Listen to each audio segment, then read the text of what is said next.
So Barbara, would you like to give me your name and a little bit about your business, and then perhaps talk a little bit about why you're supporting the Magical Christmas campaign? Yes, thanks Rachel. I'm Barbara, and I work with a company called Utility Warehouse. In a nutshell, we just help people save money or make money. And I do like to support local charities. Actually, I also run a networking group, and as part of that, we do the membership support Charity Link. I've been involved with them for a number of years now, and I just love what they do for the local community. There are a lot of big charities and you don't really know where the money's going, but I feel by helping Charity Link I really can see where it's going and what it does.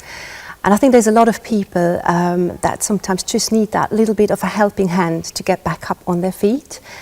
And I think what also is quite interesting is we always think it's somebody else and it might not happen to us, but through my work I do actually see a little bit into people's finances sometimes, and you know, we are all only 2 or 3 paychecks away, not all, but there's a lot of people that just 2 or 3 paychecks away from possibly losing their house. So it could happen to all of us, and it's really great to have a local charity like Charity Link that would help us if that happens.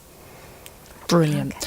In terms of the Magical Christmas campaign then, specifically what resonated about it? We're sitting in this fabulous empty auditorium. What resonated for you about it? Why did you want to help that campaign in particular?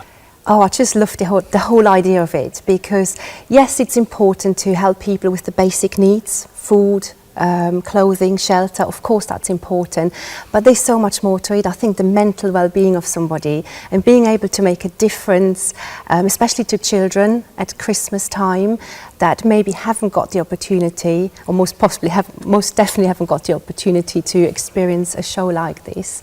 That's just amazing. So I was totally on board when you told me about it. And I've actually got a memory as a child myself.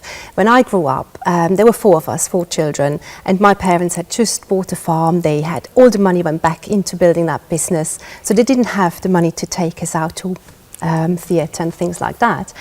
But I had an auntie that lived in the city, and she would invite us at holiday time, and she was the one that took us out, just gave us those experiences. And whilst I can't remember any of the shows that we watched, I still remember how we were sitting in these seats and how everything was hush, sort of the voices and everybody got quiet, and then the curtains opened and we were just drawn into that experience. So I still remember that, and that's many years ago, as you can imagine, but it does make a big difference. And being able to pass that on to some of the children this Christmas, how amazing is that?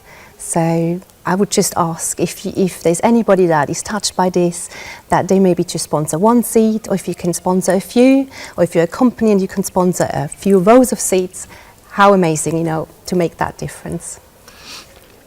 Quite a few people are giving us a bit of feedback at the moment. Well, it's June, Rach, yeah. And this is December. What would you say to companies to urge them to make a commitment now? Well, it's, we have to plan, and the theatre needs to know as well how many seats we can fill. Otherwise, it's a big production and they probably have to give them to open up to the public. So we don't want that to happen. We want those seats for the people that really need them. So if you can make the commitment now, it really helps with the planning of everything.